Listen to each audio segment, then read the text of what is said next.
എൻ്റെ പേര് ആതിര. ഞാൻ കണ്ണൂർ ജില്ലയിൽ നിന്നാണ് വരുന്നത്. എനിക്കിവിടെ ഇന്ന് സാക്ഷ്യം പറയാൻ അനുവദിച്ച ദേവമാതാവിനും ഈശോയ്ക്കും ഒരുപാട് നന്ദി പറയുന്നു. ഞാൻ ആദ്യമായിട്ട് കൃപാസനത്തിൽ വന്നിട്ട് ഉടമ്പടി എടുക്കുന്നത് 2022 ഒക്ടോബർ 8-ാം തീയതിയാണ്. ഒരു സാക്ഷ്യം ഞാൻ പറഞ്ഞു, ഇതെൻ്റെ രണ്ടാമത്തെ സാക്ഷ്യമാണ്. ഞാൻ 8ാമത്തെ പ്രാവശ്യം പുതുക്കിയത് ഡിസംബറിൽ വന്നിട്ടായിരുന്നു. പുതുക്കിയതിന് ശേഷം ഞാൻ പ്രത്യേക നിയോഗം വെച്ചിട്ടുണ്ടായിരുന്നത് ഇതെൻ്റെ ചേച്ചിയാണ്. ചേച്ചീൻ്റെ ഹസ്ബൻഡ് ജർമ്മനിയിലാണ്. അപ്പോൾ അവിടെ ചേട്ടായിക്ക് വേണ്ടിയിട്ട് അവിടുത്തെ കാർഡ് കിട്ടാൻ വേണ്ടിയിട്ടായിരുന്നു പ്രത്യേക നിയോഗം വെച്ചിട്ടുണ്ടായിരുന്നത്. ഞാൻ നിയോഗം വെച്ചു. ഫെബ്രുവരി 4-ാം തീയതി ആപ്ലിക്കേഷൻ കൊടുത്തു. ഫെബ്രുവരി 27-ാം തീയതി തന്നെ ചേട്ടായിക്ക് മെയിൽ വന്നു, കാർഡ് വന്നിട്ടുണ്ടെന്നും പറഞ്ഞിട്ട്. 2-3 വീക്സിനുള്ളിൽ തന്നെ അത് കിട്ടി. സാധാരണ അതൊരു 2-3 മന്ത് കഴിഞ്ഞാലേ കിട്ടുള്ളൂ.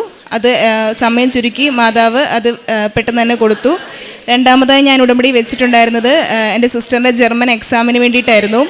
അപ്പം ഞാൻ നിയോഗം വെച്ചു. ഞാനെന്നും പ്രാർത്ഥിക്കുമ്പം പ്രത്യേകം അത് പ്രാർത്ഥിക്കുമായിരുന്നു. അപ്പോൾ എനിക്ക് മാതാവും മനസ്സിലൊരു ഡേറ്റ് എനിക്ക് തോന്നിപ്പിച്ചു, 23 എന്നുള്ള ഡേറ്റ്. അതിന് ഞാൻ പ്രാർത്ഥിച്ചുകൊണ്ടിരിക്കുമ്പോൾ തന്നെയായിരുന്നു ഇവൾ എക്സാമിന് ഡേറ്റ് എടുത്തതും. അത് ഏപ്രിൽ 23 എന്നുള്ള ഡേറ്റാണ് ഇവൾക്ക് എക്സാമിന് കിട്ടിയിട്ടുണ്ടായിരുന്നത്. എക്സാം കഴിഞ്ഞു. മെയ് 27-ാം തീയതി റിസൾട്ട് വന്നു. അതും ജർമ്മൻ എക്സാം എൻ്റെ ചേച്ചിക്ക് പാസ്സാകാൻ വേണ്ടി പറ്റി. മൂന്നാമത്തെ കാര്യം എന്ന് പറഞ്ഞാൽ, ഞാൻ ഉടമ്പടിയിലായിരിക്കുന്ന സമയത്ത് ഞാൻ വർക്ക് ചെയ്യുവാണ് കണ്ണൂർ. ഞാനൊരു ഹോസ്റ്റലിൽ നിന്നാണ് വർക്ക് ചെയ്യുന്നത്. അപ്പോൾ ഹോസ്റ്റലിൽ പെട്ടെന്നൊരു ഇഷ്യൂ ഉണ്ടായി. ഹോസ്റ്റലിൽ മെസ്സുള്ള ആൾക്കാരും മെസ്സില്ലാത്ത ആൾക്കാരും ഉണ്ട്. അപ്പം മെസ്സ് ഔട്ടായ ആൾക്കാരെല്ലാം ഹോസ്റ്റലിൽ നിന്ന് പെട്ടെന്ന് പോകണം, പുറത്ത് PG വല്ലതും നോക്കണം എന്ന് പറഞ്ഞു. അപ്പോൾ ഇടയ്ക്കിടയ്ക്ക് അവരങ്ങനെ പറയുന്നതുകൊണ്ട് ഞാനത് കാര്യമാക്കി എടുത്തില്ല. പക്ഷേ ഇപ്രാവശ്യം പറഞ്ഞത് അവർ ഭയങ്കര സീരിയസ് ആയിട്ടായിരുന്നു.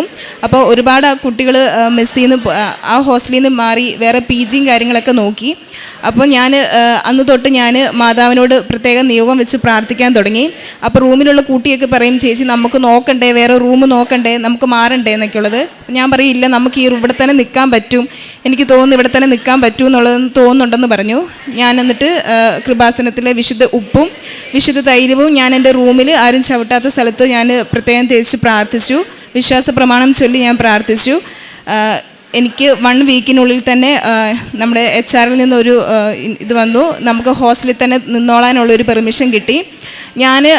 എനിക്ക് ഈ നിയോഗങ്ങളെല്ലാം സാധിച്ചതിൻ്റെക്കാട്ടും കൂടുതൽ എനിക്ക് ഏറ്റവും വലിയ അനുഗ്രഹം കിട്ടിയത് ആത്മീയപരമായിട്ട് എനിക്ക് മാറാൻ വേണ്ടിയിട്ടാണ്. എനിക്ക് ആ ഹോസ്റ്റലിൽ തന്നെ നിൽക്കണമെന്ന് എനിക്ക് ഒരിത് വന്നതും ഞാൻ ആ ഹോസ്റ്റലിൽ നിൽക്കാൻ തുടങ്ങിയതുകൊണ്ടാണ് എനിക്കെന്നും സ്ഥിരമായിട്ട് പള്ളിയിൽ പോകാൻ വേണ്ടി പറ്റിക്കൊണ്ടിരുന്നത്. എൻ്റെ ഹോസ്റ്റലിന് തൊട്ട് മുകളിൽ ഒരു അനാഥാലയമുണ്ട്. അവിടെ എല്ലാ ദിവസവും കുർബാനയുണ്ട് 6:30.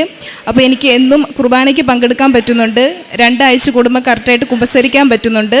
എനിക്ക് ഇവിടുന്ന് മാറിയിട്ടുണ്ടെങ്കിൽ എനിക്കതൊന്നും പറ്റൂലായിരുന്നു. എനിക്ക് ഉടമ്പടി നന്നായിട്ട് മുന്നോട്ട് കൊണ്ടുപോകാനും പറ്റൂലായിരുന്നു.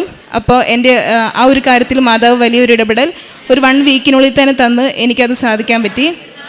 പിന്നെ എനിക്ക് ആത്മീയപരമായിട്ടും എൻ്റെ ബാക്കി എല്ലാ കാര്യങ്ങളിലും എനിക്ക് നല്ലൊരു മാറ്റം ഉണ്ടായി. ഞാൻ വർക്ക് ചെയ്യുന്ന സ്ഥലത്തേക്കാണെങ്കിലും എനിക്ക് പെട്ടെന്ന് ദേഷ്യം വരും, അങ്ങനത്തെ കൂട്ടൊക്കെ ഒരു സ്വഭാവമായിരുന്നു. ഞാൻ ഉടമ്പടി എടുത്ത് പ്രാർത്ഥിച്ചതിൻ്റെ ഫലമായിട്ട് എനിക്ക് എല്ലാവരെയും സ്നേഹിക്കാനും ഇപ്പം എന്നോട് എന്തെങ്കിലും തെറ്റ് ചെയ്താൽ അവരോട് ക്ഷമിക്കാനും എല്ലാം എനിക്ക് സാധിക്കുന്നുണ്ട്. മറ്റുള്ളവർക്ക് വേണ്ടി പ്രാർത്ഥിക്കാൻ വേണ്ടി പറ്റുന്നുണ്ട്. ഞാൻ പ്രേക്ഷിത പ്രവർത്തനം ചെയ്യുന്നത് കൃപാസനത്തിലെ നമ്മുടെ പത്രം ഞാൻ ഓട്ടോ സ്റ്റാൻഡിലും അവിടെ എല്ലാം കൊണ്ടു കൊടുക്കുകയാണ് ചെയ്യുന്നത്. കാരുണ്യപ്രവൃത്തിയായിട്ട് എനിക്ക് ഒരുപാട് പേരെ സഹായിക്കാൻ വേണ്ടി പറ്റുന്നുണ്ട്.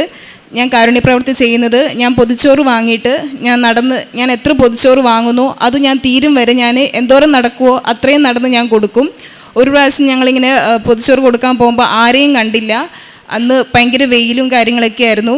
ഒരുപാട് നടന്ന് ഞാൻ 2-3 മണിക്കൂർ നടന്നതിന് ശേഷമാണ് എനിക്കത് കൊടുത്ത് തീർക്കാൻ വേണ്ടി പറ്റിയത്. അതുപോലെ തന്നെ ഞാൻ എന്നും പള്ളിയിൽ പോകുന്ന അനാഥാലയത്തിൽ അവർക്ക് എന്താണോ ആവശ്യം അത് ഞാൻ എന്തെങ്കിലും വാങ്ങി കൊടുക്കുമായിരുന്നു ചെയ്തത്.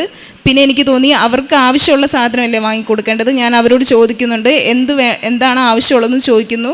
അവർക്ക് ആവശ്യമുള്ള സാധനങ്ങൾ എനിക്ക് എത്തിച്ച് കൊടുക്കാൻ വേണ്ടി സാധിക്കുന്നു. പിന്നെ എനിക്ക് ഉടമ്പടി പ്രകാരമുള്ള നിയമങ്ങൾ, അതായത് അരമണിക്കൂർ ബൈബിൾ വായിക്കാൻ എനിക്ക് എല്ലാ ദിവസവും ചെയ്യാൻ പറ്റുന്നുണ്ട്. എല്ലാ ദിവസവും ജപമാല ചൊല്ലാൻ വേണ്ടി സാധിക്കുന്നുണ്ട്. എനിക്ക് ബാക്കി എല്ലാ അനുഗ്രഹങ്ങളത്തെക്കാട്ടും കൂടുതൽ ഞാനിപ്പോൾ വിലമതിച്ച് കാണുന്നത് എൻ്റെ ആത്മീയപരമായിട്ട് എനിക്ക് ഒരുപാട് മാറാൻ പറ്റിയെന്നുള്ളതാണ്. ഞാൻ ഈ കണ്ണൂർ വർക്ക് ചെയ്യുന്നത് 4 വർഷമായിട്ടാണ്. ഞാൻ ഉടമ്പടി എടുക്കാൻ തുടങ്ങിയിട്ട് ഇപ്പോൾ 2-2.5 വർഷം. ഞാൻ അത്രയും നാളായിട്ട് ഞാൻ പള്ളി എവിടെയാണെന്നോ കാര്യങ്ങളൊന്നും എനിക്ക് അറിയത്തില്ലായിരുന്നു. ഞാൻ എന്ന് ഇവിടെ ഉടമ്പടി എടുത്തോ അന്നാണ് എനിക്ക് എൻ്റെ ഹോസ്റ്റലിൻ്റെ തൊട്ടടുത്ത് ഈ ഒരു 10 മിനിറ്റ് ദൂരത്തിൽ എനിക്ക് പള്ളി ഉണ്ടെന്നും എല്ലാ ദിവസവും അവിടെ കുർബാന ഉണ്ടെന്നും എനിക്ക് കുമ്പസരിക്കാൻ പറ്റുമെന്നും ഞാൻ അറിഞ്ഞത്. അതിനുശേഷം എനിക്ക് ആത്മീയപരമായി വളരെയധികം മാറാൻ വേണ്ടി സാധിച്ചു. എനിക്ക് പറ്റാത്ത ദിവസങ്ങളെന്ന് പറഞ്ഞാൽ വളരെ ചുരുക്കമാണ്. ബാക്കി എല്ലാ ദിവസങ്ങളിലും പള്ളിയിൽ പോകുന്ന സമയത്താണെങ്കിലും രാവിലെ എണീറ്റ് പോകുന്ന സമയത്ത് ഒരുപാട് അവിടെ പട്ടികളുടെയൊക്കെ ശല്യമുണ്ട്. ഭയങ്കര പേടിയായിരുന്നു. ഞാൻ എന്നും പള്ളിയിൽ പോകുന്നതിന് മുമ്പ് തിരി കത്തിച്ച് വെച്ച് പ്രാർത്ഥിച്ച് ഞാൻ പരിശുദ്ധ തൈലം ഞാൻ നെറ്റി തേച്ചിട്ടാണ് പോകുന്നത്. എനിക്ക് നന്നായി പള്ളിയിൽ പോകാനും എല്ലാ കാര്യങ്ങളും നന്നായി ചെയ്യാൻ സാധിക്കുന്നു. ഇത്ര അധികം അനുഗ്രഹം തന്ന ദൈവമാതാവിനും തിരുക്കുമാരനും കോടാനുകൂടി നന്ദി പറയുന്നു. പൗലോസ് അപ്പോസ്തലൻ റോമാക്കാർക്കെഴുതിയ ലേഖനം 12-ാം അധ്യായം 2-ാം തിരുവചനം. നിങ്ങൾ ഈ ലോകത്തിന് അനുരൂപകരാകരുത്, പ്രത്യുത നിങ്ങളുടെ മനസ്സിൻ്റെ നവീകരണം വഴി രൂപാന്തരപ്പെടുവിൻ. ദൈവഹിതം എന്തെന്നും നല്ലതും പ്രീതിജനകവും പരിപൂർണവുമായത് എന്തെന്നും വിവേചിച്ചറിയുവാൻ അപ്പോൾ നിങ്ങൾക്ക് സാധിക്കും. ആതിര സെബാസ്റ്റ്യൻ എന്ന ഈ മകൾ തൻ്റെ ഉടമ്പടി ജീവിതത്തിൽ ലഭിച്ച നന്മകളെ അമ്മയുടെ തിരുനടയിൽ സന്തോഷത്തോടെ സാക്ഷ്യപ്പെടുത്തുന്നു. മകൾ ആവർത്തിച്ച് പറയുന്നുണ്ട്, ഉടമ്പടി ജീവിതം തന്നെ ഒരു ആത്മീയ ജീവിതത്തിന് ഉടമയാക്കിയെന്ന്. ഉടമ്പടി ജീവിതത്തിൻ്റെ ആത്യന്തിക ലക്ഷ്യം നിത്യതയിലേക്കുള്ള നമ്മുടെ യാത്രയെ സുഗമമാക്കുക എന്നത് തന്നെയാണ്. ലോക നേട്ടങ്ങൾക്ക് വേണ്ടിയല്ല, താൽക്കാലിക ആവശ്യങ്ങൾ നിവർത്തിക്കപ്പെടുന്നതിന് വേണ്ടിയല്ല നാം ആരും അമ്മയുടെ തിരുനടയിൽ ഉടമ്പടി എടുക്കേണ്ടത്. ഉടമ്പടിയുടെ ആത്യന്തികമായ ലക്ഷ്യം ദൈവത്തെ സ്വന്തമാക്കുക, ദൈവം ആഗ്രഹിക്കുന്ന രീതിയിൽ ജീവിതത്തെ ക്രമപ്പെടുത്തുക, മറ്റുള്ളവർക്ക് നിരന്തരം നന്മ ചെയ്തുകൊണ്ട് ദൈവസ്നേഹത്തോടുകൂടി ദൈവത്തിൻ്റെ അവയവങ്ങളായി ഈ ലോകത്തിൽ നമ്മൾ ഓരോരുത്തർക്കും എന്നും വ്യാപരിക്കുവാനായിട്ട് സാധിക്കുക. അതിൽ ആദ്യത്തേത് ദൈവത്തെ അറിഞ്ഞ് സ്നേഹിക്കുന്ന സാഹചര്യങ്ങളിലേക്ക് നമ്മുടെ ജീവിതത്തെ എടുത്തു നിർത്തുക എന്നുള്ളതാണ്.